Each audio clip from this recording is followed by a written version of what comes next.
Guys, ang dami kong katanungan noon at alam nyo ba, nasagot na ngayon.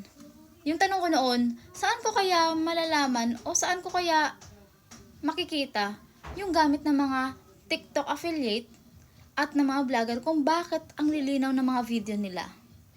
At nasagot ko ngayon. Ito na pala. Ito lang palang LED cube light na inilalagay lang sa cellphone, sa taas ng cellphone. Tingnan nyo, ang linaw niya kapag mayroon. Pero kapag wala siya, walang effect, wala.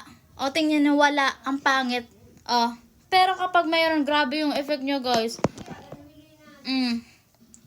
Kaya, guys, sobrang saya ko nung nalaman ko na ito yung sekreto ng mga vlogger. Ito yung mga sekreto ng mga nag-affiliate dyan na napakalinaw ng mga video nila. May mga effect talaga.